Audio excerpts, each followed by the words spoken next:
इस अध्याय में श्री कृष्ण अर्जुन को बताते हैं ज्ञान का रहस्य और विस्तृत विश्लेषण। यहाँ भगवान बताते हैं कि ये ज्ञान उन्होंने सूर्य को बताया था और वे बताते हैं कि ये ज्ञान बहुत ही गुप्त विषय है। ये ज्ञान करोड़ों वर्ष पहले सूर्य को दिया था और समय के साथ अधर्म के बढ़ते हुए ये ज्ञान विलुप्त हो गया। जब भगवान अर्जुन को बताते हैं कि ये ज्ञान पहले उन्होंने सूर्य को दिया था तो अर्जुन के मन में एक संशय उत्पन्न होता है। वो पूछते हैं, हे मधुसूदन, आपका जन्म तो अभी हाल का ही है और सूर्य का जन्म बहुत पुराना है, अर्थात कल्प के आदि में ही हो चुका था। श्री कृष्ण कहते हैं, अर्जुन, ये तू जानता है कि मेरा जन्म अभी का है, परंतु यह अधूरा सत्य है। भगवान अर्जुन की दुविधा दूर करते हुए एक और रहस्य बताते हैं। वह बताते हैं कि मैं अजन्मा, अविनाशी और समस्त प्राणियों का ईश्वर हूँ और मैं हर युग में अपनी योग माया से प्रकट होता हूँ। अर्थात गीता का ज्ञान भगवान पहले भी दे चुके हैं और आगे भी समय समय पर अधर्म बढ़ने पर जन कल्याण के लिए देते रहेंगे। यदा यदा ही धर्मस्य ग्लानि भवति भारत अभ्युत्थानम अधर्मस्य तदात्मानां सृजाम्यहम्। जब जब धर्म की हानि होती है और नीच अहंकारी व्यक्ति बढ़ जाते हैं और वे अन्याय करते हैं जिससे असहाय व्यक्ति, पशु आदि कष्ट पाते हैं और समाज दूषित हो जाता है, तब कृपा निधान प्रभु अपनी योग माया से दिव्य शरीर धारण कर समाज की पीड़ा को हरते हैं। अब भगवान बताते हैं कि जब व्यक्ति काम, क्रोध, मद और लोभ में फंसकर दूसरों का अहित शुरू कर देता है, वो तीनों लोकों में सजा पाता है। लेकिन यदि व्यक्ति काम, क्रोध, मद और लोभ को खत्म कर खुद ही श्री कृष्ण को समर्पित कर देते हैं तो वो मोक्ष प्राप्त करते हैं। भगवान अर्जुन से कहते हैं कि जो मनुष्य मुझे निरंतर ध्यान करते हैं उनके सभी अवगुणों को हर लेता हूँ। भगवान बताते हैं कि मन की शांति पाने के लिए कर्म के फल से बचना चाहिए। भगवान हमें यहाँ बताते हैं कि हमें निष्काम कर्म करना चाहिए। निष्काम कर्म वो कर्म होता है जिस कर्म को भगवान का स्मरण करके उसके फल में आसक्ति न रख कर किया जाता है। आगे भगवान कर्म और अकर्म के भेद बताते हैं। कर्म का अर्थ होता है कुछ करना और अकर्म का अर्थ होता है कुछ करके भी न करना। अर्थात कर्म तथा कर्म के फल को दोनों ही श्री भगवान के चरणों में समर्पित कर देना अकर्म कहलाता है और अकर्म करने वाले व्यक्ति से भगवान विकर्म करवाते हैं। यह विकर्म का अर्थ विशेष कर्म से है। श्री कृष्ण के अनुसार यह सभी विषय रहस्यात्मक विषय हैं, इसे समझना कठिन है। इसके लिए हमें समर्थ गुरु की शरण में जाना चाहिए, क्योंकि वो हमें ज्ञान को जानने में सहायता करते हैं और सभी पापों से मुक्त कराते हैं और भगवान पर श्रद्धा भक्ति करना सिखाते हैं। भगवान अर्जुन को चेतावनी देते हैं कि अपने मन से शंका को दूर कर, क्योंकि शंका जन्म देती है अज्ञानता को। अर्थात ज्ञान व कर्म योग को जानकर युद्ध में लग जा और गांडीव को उठा और युद्ध कर।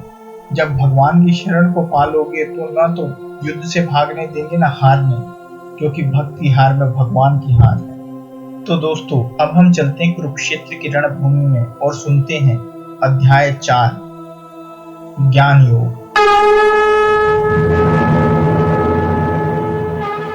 भगवान श्री कृष्ण ने कहा, मैंने इस अमर योग विद्या का उपदेश सूर्य देव विवस्वान को दिया और विवस्वान ने मनुष्यों के पिता मनु को उपदेश दिया और मनु ने इसका उपदेश इक्ष्वाकु को दिया। इस प्रकार यह परम विज्ञान गुरु परंपरा द्वारा प्राप्त किया गया और राज ऋषियों ने इसी विधि से समझाया, किंतु काल क्रम में यह परंपरा छिन्न हो गई, अतः यह विज्ञान यथा रूप में लुप्त हो गया। आज मेरे द्वारा वही यह प्राचीन योग यानी परमेश्वर के साथ अपने संबंध का विज्ञान तुमसे कहा जा रहा है, किंतु तुम मेरे भक्त तथा मित्र हो, अतः तुम इस विज्ञान के दिव्य रहस्य को समझ सकते हो। अर्जुन ने कहा, सूर्य देव विवस्वान आपसे पहले हो चुके हैं, तो फिर मैं कैसे समझूं कि प्रारंभ में भी आपने इस विद्या का उपदेश दिया था। श्री कृष्ण ने कहा, तुम्हारे तथा मेरे अनेकों जन्म हो चुके हैं, मुझे तो उन सबका स्मरण है, किंतु हे परम तप, तुम्हें उनका स्मरण नहीं रह सकता। यद्यपि मैं अजन्मा हूँ तथा अविनाशी हूँ, यद्यपि मैं समस्त जीवों का स्वामी हूँ, तो भी प्रत्येक युग में मैं अपने आदि दिव्य रूप से प्रकट होता हूँ। हे भरतवंशी, जब भी और जहाँ भी धर्म का पतन होता है और अधर्म की प्रधानता होने लगती है, तब मैं अवतार लेता हूँ। भक्तों का उद्धार करने के लिए, दुष्टों का विनाश करने तथा धर्म की फिर से स्थापना करने के लिए मैं हर युग में प्रकट होता हूँ। हे अर्जुन, जो मेरे अभिभाव तथा कर्मों की दिव्य प्रकृति को जानता है, वह इस शरीर को छोड़ने पर इस भौतिक संसार में पुनः जन्म नहीं लेता, अपितु मेरे सनातन धाम को प्राप्त होता है। आसक्ति, भय तथा क्रोध से मुक्त होकर मुझ में पूर्णतः तन्मय होकर और मेरी शरण में आकर बहुत से व्यक्ति भूतकाल में मेरे ज्ञान से पवित्र हो चुके हैं। इस प्रकार से उन सबों ने मेरे प्रति दिव्य प्रेम को प्राप्त किया है। जिस भाव से सारे लोग मेरी शरण को ग्रहण करते हैं, उसी के अनुरूप मैं उन्हें फल देता हूँ। ये पाठ, प्रत्येक व्यक्ति सभी प्रकार से मेरे पथ का अनुगमन करता है। इस संसार में मनुष्य सकाम कर्मों में सिद्धि चाहते हैं, फलस्वरूप वे देवताओं की पूजा करते हैं। निसंदेह इस संसार में मनुष्यों को सकाम कर्म का फल शीघ्र प्राप्त होता है। प्रकृति के तीनों गुणों और उनमें संबद्ध कर्म के अनुसार मेरे द्वारा मानव समाज के 4 विभाग रचे गए। यद्यपि मैं इस व्यवस्था का सृष्टा हूँ, किंतु तुम यह जान लो कि मैं इतने पर भी अव्यय अकर्ता हूँ। मुझ पर किसी कर्म का प्रभाव नहीं पड़ता, न ही मैं कर्म फल की कामना करता हूँ। जो मेरे संबंध में इस सत्य को जानता है, वह कभी भी कर्मों के पाश में नहीं बंधता। प्राचीन काल में समस्त मुक्तात्माओं ने मेरी दिव्य प्रकृति को जान करके ही कर्म किया, अतः तुम्हें चाहिए कि उनके पद चिन्हों का अनुसरण करते हुए अपने कर्तव्य का पालन करो। कर्म क्या है और अकर्म क्या है, इसे निश्चित करने में बुद्धिमान व्यक्ति भी मोहग्रस्त हो जाते हैं। अतः मैं तुमको बताऊंगा कि कर्म क्या है, इसे जानकर तुम सारे अशुभ से मुक्त हो सकोगे। कर्म की बारीकियों को समझना अत्यंत कठिन है, अतः मनुष्य को चाहिए कि वह यह ठीक से जाने कि कर्म क्या है, विकर्म क्या है और अकर्म क्या है। जो मनुष्य कर्म में अकर्म और अकर्म में कर्म देखता है, वह सभी मनुष्यों में बुद्धिमान है और सब प्रकार के कर्मों में प्रवृत्त रहकर भी दिव्य स्थिति में रहता है। जिस व्यक्ति का प्रत्येक प्रयास इंद्रिया तृप्ति की कामना से रहित होता है, उसे पूर्ण ज्ञानी समझा जाता है। उसे ही साधु पुरुष ऐसा कर्ता कहते हैं, जिनसे पूर्ण ज्ञान की अग्नि से कर्म फलों को भस्मसात कर दिया है। अपनी कर्म फलों की सारी आसक्ति को त्याग कर सदैव संतुष्ट तथा स्वतंत्र रहकर सभी प्रकार के कार्यों में व्यस्त रहकर भी कोई सकाम कर्म नहीं करता। ऐसा ज्ञानी पुरुष पूर्ण रूप से संयमित मन तथा बुद्धि से कार्य करता है, अपनी संपत्ति के सारे स्वामित्व को त्याग देता है और केवल शरीर निर्वाह के लिए कर्म करता है। इस तरह कार्य करता हुआ वह पाप रूपी फलों से प्रभावित नहीं होता। जो स्वतः होने वाले लाभ से संतुष्ट रहता है, जो द्वंद से मुक्त है और ईर्ष्या नहीं करता, सफलता तथा असफलता दोनों में स्थिर रहता है, वह कर्म करता हुआ भी कभी बंधता नहीं। जो पुरुष प्रकृति के गुणों के प्रति अनासक्त है और जो दिव्य ज्ञान में पूर्णतः स्थिर है, उसके सारे कर्म ब्रह्म में लीन हो जाते हैं। जो व्यक्ति कृष्ण भावनामृत में पूर्णता से लीन रहता है, उसे अपने आध्यात्मिक कर्मों के योगदान के कारण अवश्य ही भगवत धाम की प्राप्ति होती है, क्योंकि उसमें हवन आध्यात्मिकता होती है और हवि भी आध्यात्मिक होती है। कुछ योगी विभिन्न प्रकार के यज्ञों द्वारा देवताओं की भली भांति पूजा करते हैं और कुछ परम ब्रह्म रूपी अग्नि में आहुति डालते हैं। इनमें से कुछ श्रवणादि क्रियाओं तथा इंद्रियों को मन की नियंत्रण रूपी अग्नि में स्वाहा कर देते हैं, तो दूसरे लोग इंद्रिय विषयों को इंद्रियों की अग्नि में स्वाहा कर देते हैं।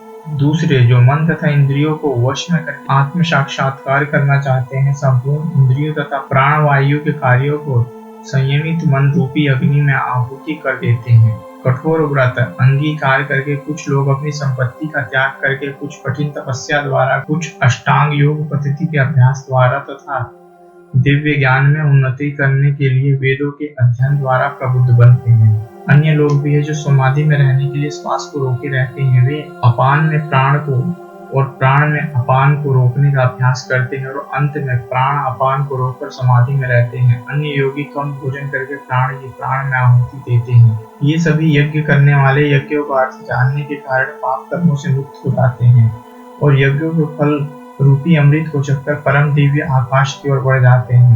हे कुरुश्रेष्ठ, जब ज्ञान के बिना मनुष्य इस लोक में या इस जीवन में सुख पूर्वक नहीं रह सकता, तो फिर अगले जन्म में कैसे रह सकेगा। ये विभिन्न प्रकार के यज्ञ वेद सम्मत हैं और ये सभी विभिन्न प्रकार के कर्मों से उत्पन्न हैं। इन्हें इस रूप में जानने पर तू मुक्त हो जाओगा। हे परम तप, द्रव्य यज्ञ से ज्ञान यज्ञ श्रेष्ठ है। हे पार्थ, अंततोगत्वा सारे कर्म यज्ञों का अवसान दिव्य ज्ञान में होते हैं। तुम गुरु के पास जाकर सत्य को जानने का प्रयास करो, उनसे विनीत होकर जिज्ञासा करो और उनकी सेवा करो। स्वरूप सिद्ध व्यक्ति तुम्हें ज्ञान प्रदान कर सकते हैं, क्योंकि उन्होंने सत्य का दर्शन किया है। स्वरूप सिद्ध व्यक्ति से वास्तविक ज्ञान प्राप्त कर चुकने पर तुम पुनः कभी ऐसे मोह को प्राप्त नहीं होगे, क्योंकि इस ज्ञान के द्वारा तुम देख सकोगे कि सभी जीव परमात्मा के अंश स्वरूप हैं, अर्थात वे सब मेरे हैं। यदि तुम्हें समस्त पापियों से भी सर्वाधिक पापी समझा जाए तो भी तुम दिव्य ज्ञान के रूपी नाव में स्थित होकर दुख सागर को पार करने में समर्थ होगी। जैसे प्रज्वलित अग्नि ईंधन को भस्म कर देती है, उसी तरह हे अर्जुन ज्ञान रूपी अग्नि भौतिक कर्मों के समस्त फलों को जला डालती है। इस संसार में दिव्य ज्ञान के समान कुछ भी उदात्त तथा शुद्ध नहीं है। ऐसा ज्ञान समस्त योग का परिपक्व फल है। जो व्यक्ति भक्ति में सिद्ध हो जाता है वह यथा समय अपने अंतर में इस ज्ञान का आस्वादन करता है। जो श्रद्धालु दिव्य ज्ञान को समर्पित है और जिसने इंद्रियों को वश में कर लिया है, वह इस ज्ञान को प्राप्त करने का अधिकारी है और इसे प्राप्त करके वह तुरंत आध्यात्मिक शांति को प्राप्त होता है। किंतु जो ज्ञानी इस श्रद्धा विहीन व्यक्ति शास्त्रों में संदेह करते हैं, वे इस ज्ञान के अमृत को प्राप्त नहीं करते, अपितु नीचे गिर जाते हैं। संशय आत्मा के लिए न तो इस लोक में न ही परलोक में कोई सुख है। जो व्यक्ति अपने कर्म फलों का परित्याग करते हुए भक्ति करता है और जिसके संशय दिव्य ज्ञान द्वारा विनष्ट हो चुके हैं, वही वास्तव में आत्मपरायण है। हे धनंजय, वह कर्मों के बंधन से नहीं बनता। अतएव तुम्हारे हृदय में अज्ञान के कारण जो संशय उठे हैं, उन्हें ज्ञान रूपी शस्त्र से काट डालो। हे भारत, तुम योग से समन्वित होकर खड़े हो और युद्ध करो।